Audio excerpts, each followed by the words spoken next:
오늘 하나님의 말씀은 마태복음 1장 1절에서 6절까지 말씀입니다. 저와 여러분이 한 절씩 교독하도록 하겠습니다. 마태복음 1장 1절에서 6절. 아브라함과 다윗의 자손 예수 그리스도의 계보라. 아브라함이 이삭을 낳고 이삭은 야곱을 낳고 야곱은 유다와 그의 형제들을 낳고 유다는 다말에게서 벨레스와 세라를 낳고 벨레스는 헤스론을 낳고 헤스론은 람을 낳고 람은 아미나답을 낳고 아미나답은 나손을 낳고 나손은 살모를 낳고 살몬은 라합에게서 보아스를 낳고 보아스는 잇에게서 오벳을 낳고 오벳은 이삭을 낳고 이새를 낳고 이새는 다윗 왕을 낳으니라. 다윗은 우리아의 아내에게서 솔로몬을 낳고. 아멘. 오늘은 마태복음 1장에 나와 있는 예수 그리스도에 대한 족보에 대한 내용을 함께 말씀으로 나누고자 합니다. 이 부분은 1년 전에도 똑같이 우리가 살펴본 부분입니다. 그럼에도 불구하고 이 복음서에서 말하고자 하는 예수님에 대한 내용은 우리가 다시 확인해봐도 너무나 놀랍고 우리에게 주어진 크고 놀라운 비밀한 말씀의 계시가 이 안에 있잖아요. 그리고 오늘 성탄을 우리가 오늘 생각해 보면서 남은 12월의 기간 동안 이 복음에 대한 내용을 다시 한번 깊게 묵상하길 원합니다. 먼저 오늘 마태복음 1장 1절은 이렇게 시작합니다. 아브라함과 다윗의 자손 예수 그리스도의 계보라. 우리가 이건 기억을 했으면 좋겠어요. 아브라함과 다윗의 자손 예수 그리스도의 계보라. 왜 이게 마태복음이 이렇게 시작하는가? 머릿속에 딱 기억해 놓고 그러면 이제 우리가 질문이 또 생기죠. 다른 복음서도 있잖아요. 네, 다른 복음서가 우리가 다 알듯이 4개 복음서가 있죠. 마태복음은 하나님께서 마태를 통해 쓰게 하신 성경이죠.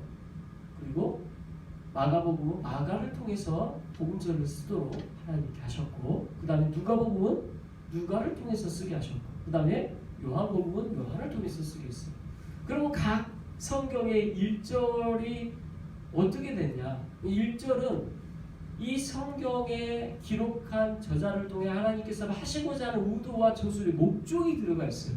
그래서 중요해요. 마태복음은 오늘 쭉 볼 거니까 제일 뒤에 보고 먼저 마가복음부터 한번 봅시다. 제가 주보 안에 일부러 마가복음 1장 1절 기록했습니다. 같이 읽어보죠. 시작. 하나님의 아들 예수 그리스도의 복음의 시작이라. 그래서 하나님의 아들 예수 그리스도의 복음의 시작이라. 여기서 제일 중요한 키포인트가 어디인가 같아요? 저는 마가복음 1장 1절이 제일 중요한 핵심 말하고자 하는 것은 복음의 시작인 것 같아요. 누굴 통해서요? 하나님의 아들 예수 그리스도를 통해서 복음이 시작되었다. 그러니까 이 이야기를 하고 싶은 거예요. 마가는 자, 다 들으라 해놓고 지금 나는 무슨 이야기를 하려고 하냐면 복음이 시작, 우리에게 가장 복된 소식이 시작되었는데 그게 누굴 통해서인 줄 아냐? 바로 예수님, 하나님의 아들이신 예수 그리스도를 통해서 우리에게 가장 복된 소식이 전해지기 시작했다.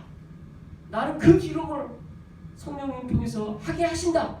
그래서 복음을 전하고자 하는 이 선포, 복음이 뭔지를 알려주고 예수 그리스도를 통해서 이 일이 어떻게 진행되었고 했는지에 대한 설명인 거죠.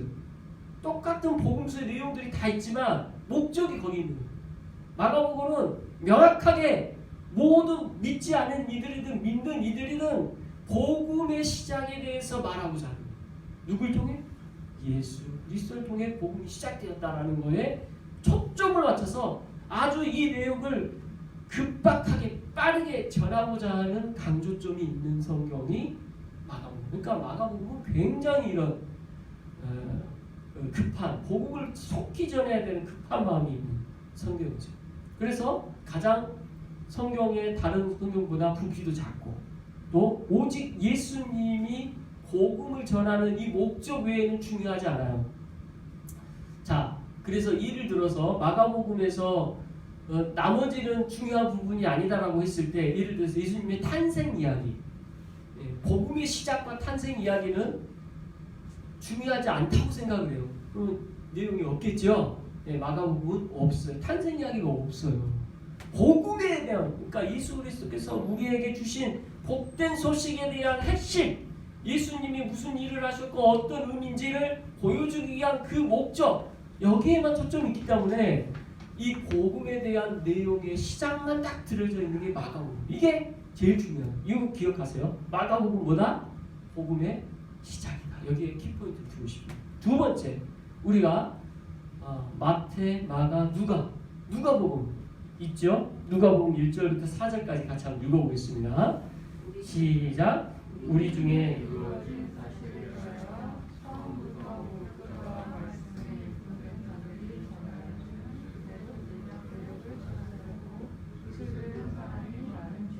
그 모든 일을 근원부터 나도 데오빌로 각하에게 차례들어서 보내는 것이 좋을 줄 알았느니 이는 각하가 알기는 나를 더 확실하게 하려 합니다. 자, 1절부터 4절까지 말한 내용의 가장 큰 핵심 여기 뭘까요? 저는 거기에 키포인트는 1절에 있다고 봐요. 1절에 뭐야? 사실, 팩트 체크하는. 그러니까 누가는 어디에 초점을 뒀냐면 예수님이 있었던 그 사건이 역사적 진술로서의 가치가 있도록 명확하게 사실대로 기록하는 거야. 그럼 우리가 역사서를 쓸 때 역사를 기록하시는 분들은 사실이 중요해요. 팩트. 그 팩트를 근거하여 나는 이방 사람들, 특히 데오빌로 각하에게 이 정확한 걸 알고 있지만 더 명확하게 글로 남기고자, 거기에 초점이 있다. 그래서 누가복음의 키포인트는 뭐다? 사실이다. 마가는 뭐라 그랬어요? 복음의 시작. 네, 여러분 다르죠? 그러니까 1절만 봐도 다른 걸 느껴요.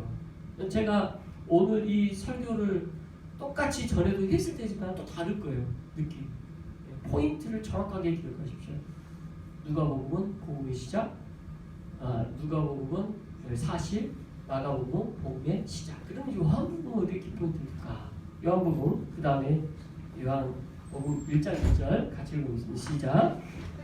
주의 말씀이 되시니라. 이 말씀이 하나님과 함께 계셨으니 이 말씀은 곧 하나님이시니라. 그래서 여기에 키포인트는 어디 있을까요? 요한복음 키포인트는 그러면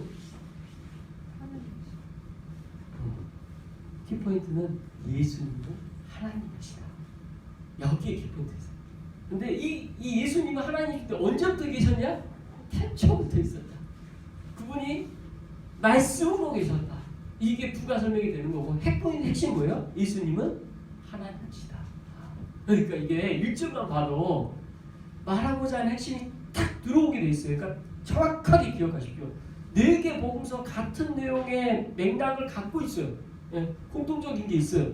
그러나 그 공통적인 것이 공통적이라고 해서 관점이 다르지 않다는 건 아니에요. 다 관점도 비슷해요. 같은 시각으로 보는 것도 있어요. 그러나 초점, 분명히 그들이 말하고 하는 초점은 조금씩 달라요. 그렇죠? 자, 그럼 이제 마지막 뭘 봐요? 마태복음 봅시다. 마태복음 1장에서 다시 한번 읽어봐요. 시작. 아브라함과 다윗의 자손 예수 그리스도의 계보라. 이제 이러고 보니까 이건 뭐냐? 여기서 뭘 핵심으로 그냥 이제 더 궁금해지는 거죠. 자, 여러분, 아브라함, 다윗 이 두 사람에 대하여 우리는 성경에 너무나 많은 분량으로 나와 있는 거 봐요. 지금 여러분 구약 성경에 보면요, 아브라함과 다윗에 대한 내용만큼 성경에 많이 다뤄진 사람 몇 명 없어요. 그 중에 이 두 사람에도 또 많은 사람이 있긴 하죠. 누구예요? 모세가 참 많죠. 그러니까 뭐 아브라함, 다윗, 모세 그거 외에는 비슷비슷하고 또 뭐 이제 선지자들이 쓴 글인 본인들에 대한 내용도 있으니까 아무튼 그 정도예요. 그런데 오늘 성경은 아브라함과 다윗을 말하고 있어요. 그리고 그 다음부터는 이제 우리가 잘 아는 사람도 나오고 잘 모르는 사람도 나오는 계보에 대해서 나오고 있죠. 근데 왜 이 많은 예수님의 족보의 가운데 다윗과 아브라함일까? 이 다윗과 아브라함에 대해서 왜 성경은 말하고자 하는가? 이유가 뭘까요? 오늘 지혜한테 물어보니까 지혜는 이렇게 생각했어요. 대단한 사람들이어서. 공감했어요. 그거 틀린 말이 아니죠. 그죠? 성경에 이 사람들이 한 일은 대단했어요. 그래서 지혜가 막 머리를 짜내서 지식을 총동원해서 아브라함에 대해서 떠올리고 다윗에 떠올려서 골리앗과의 전투, 그리고 다윗의 별명이 뭐예요? 하나님의 마음에 합한 사람. 여러분 그 하나님이 다윗을 다윗이라고 부르지 않고 하나님의 마음에 합한 사람이라고 불러 내 마음에 합당한 자라고 하면 여러분 그 말을 들었을 때 마음이 어떨 것 같아요?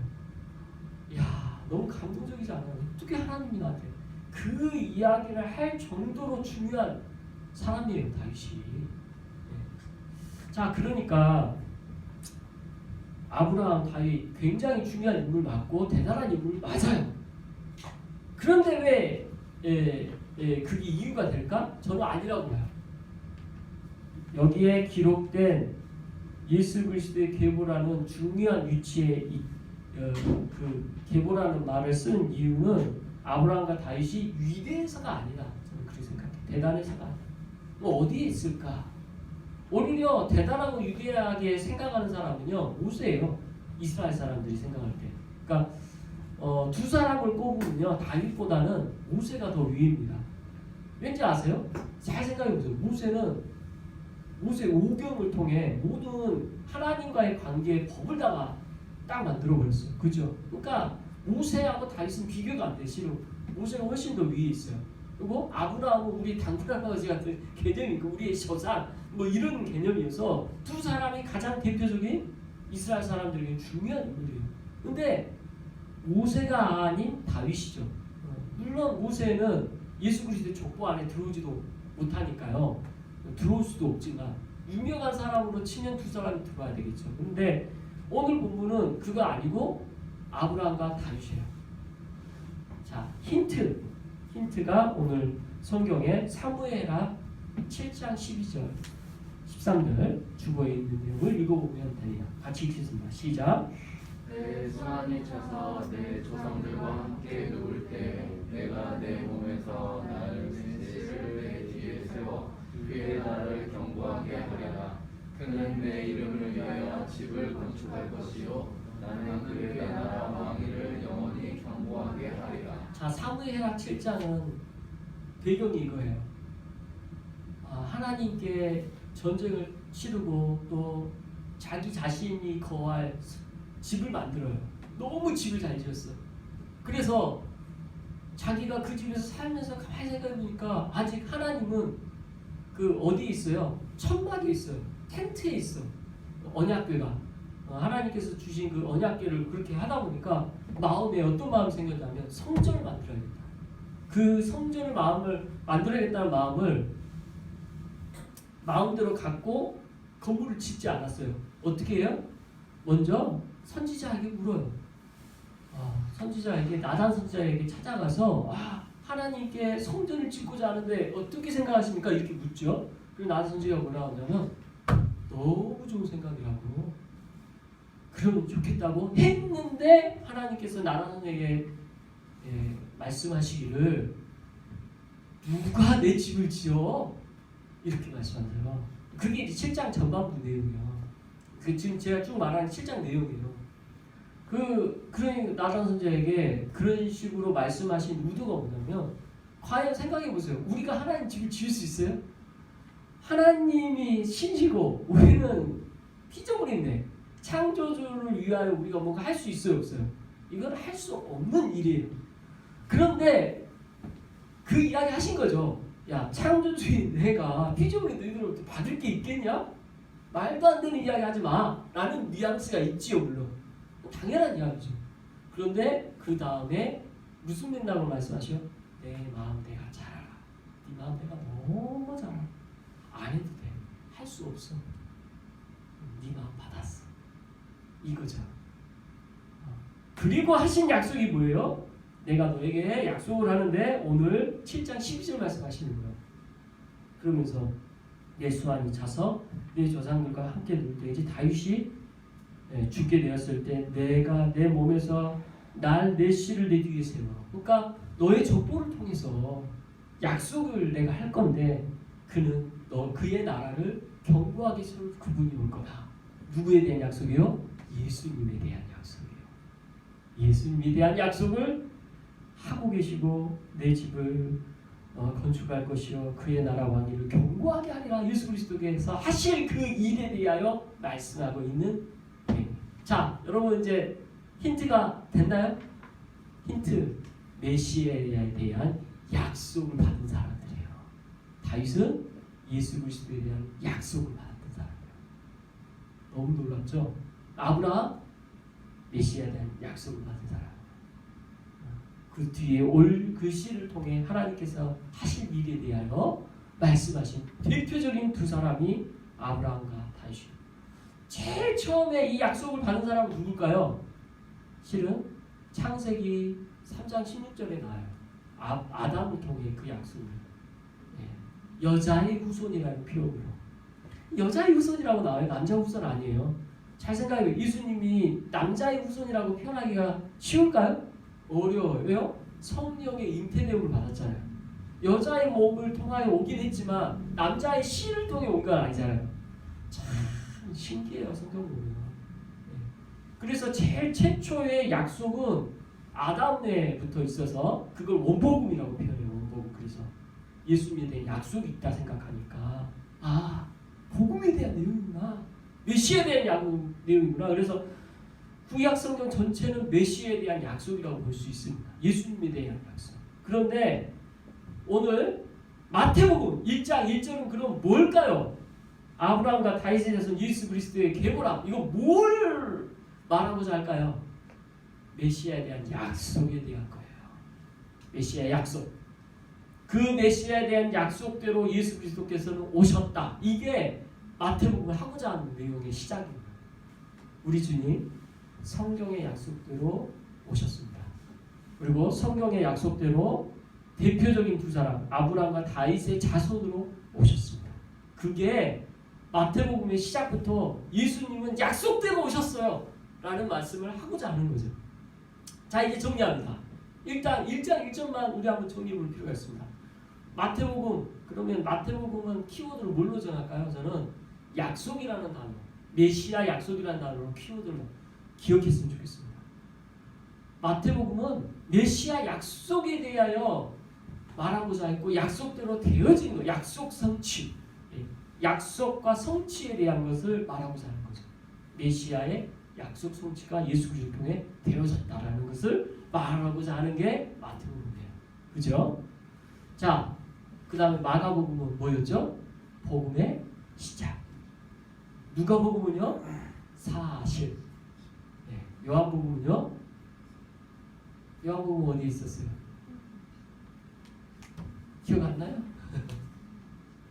요한복음은 우리가 읽었던 것처럼 하나님, 예수님은 하나님이시다. 이렇게 기억합시다. 이 정도 기억이 잘 꼭 안 나더라도 명확하게 한 명제로 해놓으면 우리가 훨씬 더 성경을 볼 때 귀가 열리고 눈이 열립니다. 근데 이 구조가 있어요. 자, 마태복음은 뭐라고요? 다시 메시아에 대한 약속과 성취. 메시아에 대한 약속과 성취를 보여주는 성경이에요. 자, 그걸 보여주기 위해서 마태가 선택한 것은 족보 이야기부터 하는 거죠. 약속대로 이루어진 것을 어떻게 성취가 되는지를 가장 잘 보여주는 것 중에 하나가 뭐예요? 족보를 보여주는 거죠. 족보대로 오신다고 했으니까 이 족보 안에 약속으로 아브라함의 후손으로 오고 다윗의 후손으로 온다고 약속했으니까 그거 보여주겠다는 거 아니에요. 그래서 우리가 잘 알지도 못하는 이름들이 막 나오는 거죠. 자, 2절에 보니 같이 읽어봅니다. 시작. 아브라함이 이삭을 낳고 이삭은 야곱을 낳고 야곱은 유다와 그 형제들을 낳고. 실은 아브라함 이삭만 낳았나요? 아니죠. 이스마엘 낳았고 이스마엘 외에도 다른 자녀들이 있어요. 성경에 나와요. 근데 중요하지 않아. 지금 다른 아들들은 중요하지 않아요. 지금 여기서 포커스는 예수 그리스도가 약속대로 오셨고 약속대로 성취되어진 거에 초점이 있으니까 다른 거는 다 생략하는 거예요. 그리고 이삭은 야곱을 낳아서 야곱의 그 족보를 통해서 예수 그리스도 온 거잖아요. 그게 중요한 거예요. 야곱, 이스라엘이라는 이름을 가졌던 예서가 있지만 이삭의 두 아들이 있지만 야곱만 나오는 거고 또 야곱은 유다와 그의 형제, 그의 형제가 지금 유다 외에 11형제가 있는 거잖아요. 12형제죠. 총 12명 형제지만 그걸 다 12명을 일일이 열거하지 않아요. 심지어 여기서 요셉이라는 인물들도 뭐 중요한 이름들도 언급할 수도 있죠. 그러나 다 빼요. 그 형제. 자, 3절 읽어봅니다. 시작. 유다는 다말에게서 베레스와 세라를 낳고 베레스는 헤스론을 낳고 헤스론은 아말을 낳고. 여기서 우리가 이름들에 대해서 다 기억하고 알라고 하신 그런 목적과 의도는 아니에요. 족보에 초점이 있어요. 예수 그리스도께서 누구를 통해 낳았고 누구를 통해 낳았고. 오늘 지혜에게 족보를 설명하기 위해서 할머니의 엄마 이게 누굴까 막 했거든요. 그래서 중조 할머니 자기는 봤다. 백차부 할머니 이야기하면서 이야기를 하더라고요. 그러니까 우리가 많이 봐야 사기죠. 그 이상을 알기 어려운데 이 족보를 통해 우리에게 말해주고자 하는 성경의 목적은 어디 있어요? 예수 그리스도가 족보대로 약속대로 오셨고 성취됨을 보여주기 위함이지 그 이상도 이하가 아닙니다. 자, 근데 여기서 눈에 띄는 건 다말이에요. 여자의 이름이 들어간 거죠. 여기서 유다는 다말은 이방 사람입니까? 유대인입니까?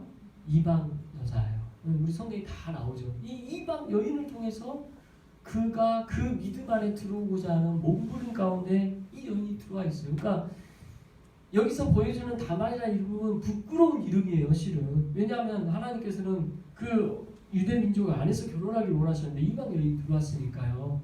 근데 이 다말이라는 여인을 통해 실은 또 더 웃긴 게 아들의 며느리잖아요. 아들의 아내, 며느리잖아요. 며느리와의 관계를 갖게 된 거죠. 어쩔 수 없이 그때 당시에 기업을 누르기 위하여 그 수수대로 유다가 머무를 수 있었으나 본래 그것을 다말은 알고 있었죠. 그러나 유다는 원치 않았어요. 다말이 그걸 믿음을 사모하며 그 자리에 오르게 된 거죠. 근데 이거를 부끄러운 이름이라고 생각을 하면 기록을 못할 텐데 하나님께서 역사하시는 이 이방 여인을 통해서 일하신 걸 보여준 거예요. 그죠? 그래서 생각을 해봐야 돼요. 왜 하나님께서는 다 기록을 하지도 않으셨는데 다말이라는 여인의 이름을 넣으셨나? 이어서 4절 5절 읽습니다. 시작. 나는 아미나답을 낳고 아미나답은 나손을 낳고 나손은 살몬을 낳고 살몬은 라합에게서 보아스를 낳고 보아스는 루스에게서 오벳을 낳고 오벳은 이새를 낳고. 자, 여기서 이제 5절에 보면 살몬은 라합 이방 여인이죠. 창기라고 말할 정도로 아주 미천한 신분의 여자였죠. 그런데도 그 이름이 언급됐고 그 여인이 여리고성에서 유일하게 살아남은 한 가정이었던 거죠. 자, 그리고 보아스는 또 누구랑 결혼합니까? 우리가 잘 아는 룻기를 통해서 아는 룻이라는 여인. 이 또한 이방 여인이죠. 그러니까 이방 여인을 통해서 예수 그리스도의 족보가 이루어진 거예요. 혈통의 어떤 피가 유대인 피로 딱 구성된 게 아니고 이방 여인을 통해 그 믿음과 또 그때 당시에 하나님께서 일하심이 그때 있어서 그렇게 하나님께서 세워가신 거죠. 마지막 6절 같이 읽겠습니다. 시작. 이새는 다윗왕을 낳았다. 다윗은 우리아의 아내에게서 솔로몬을 낳고. 자, 여기서 다윗은 우리아의 아내, 이름도 안 나와요. 남편 이름만 나와. 그러니까 다윗은 우리아라는 남편이 있는 여자를 범한 거죠. 네. 참 가늠한 건데 이게 성경이 나와요. 그러니까 이 1절부터 6절까지 보면 벌써 이 족보 안에 이방 여인들이 몇 번이나 나와요. 벌써 4번이나 나와요. 결코 좋지 못한 족보라고 생각해요. 그러나 자랑스럽게 이 마태는 이걸 기록합니다. 왜요? 예수 그리스도의 족보니까요. 이 족보는 어디에 초점이 있어요? 사람에게 있지 않아요. 아브라함에게 있지 않아요. 다윗에게 있지 않아요. 네? 루스에게 있지 않아요. 보아스에게 있지 않아요. 누구에게 있어요? 하나님의 약속에 있어요. 이 말씀 안에 이 키포인트를 놓치면 우리는 다윗을 영으로 만들고 아브라함을 영으로 만들고, 이 본문은 거기에 초점이 있지 않다는 걸 보여줍니다. 사람 보지 마요. 사람 보는 게 아니에요. 성경은 하나님의 약속을 보는 거죠. 그 사람이 행했던 내용들을 우리가 본받을 만한 교훈이 있어요. 그러나 그건 거기에서 끝나는 거죠. 우리는 하나님의 약속을 보기 바랍니다. 이 하나님의 약속을 근거로 쓰고자 하는 것이 바로 마태복음 약속. 메시아에 대한 약속과 성취, 이게 너무 길다면 약속이라는 단어만 기억해 주십시오. 약속. 자, 오늘 말씀 마무리합니다. 선땅트리 장을 했죠. 참 너무 뿌듯하고 기쁘고 감사한 트리입니다. 예수 그리스도를 상징하는 성탄. 왜 이건 우리가 시작한 것은 종교개혁 때 마틴 루터 때부터 시작한 거예요. 트리를 본래 이거는 이제 플라스틱으로 만들어진 가짜 나무지만 실제 옛날에는 참나무 밑으로 베어서 만들었어요. 왜일까요? 성경을 근거해서 만든 거죠. 참나무 밑둥을 베었으니까 이 나무 죽었어요, 살았어요? 죽은 나무예요. 그런데 그 죽은 나무를 갖다가 일부러 했단 말이에요. 왜 그랬을까요? 바로 예수 그리스도의 죽음과 살아나심을 설명하는, 우리로서는 알 수 없는 그 생명의 놀라움을 보여주기 위한 상징입니다. 크리스마스 트리는 예수님 그 자체를 상징하는 거예요. 그래서 지금 많은 곳곳에 크리스마스의 성탄 노래도 들리고 또 트리를 장식도, 여긴 너무 작죠? 큰 트리 많이 보잖아요? 볼 때마다 예수님을 다 상징하고 있구나라고 여러분 생각하십시오. 그리고 그거를 선포하십시오. 아는 사람들은 저 크리스마스 트리가 무엇을 상징하냐?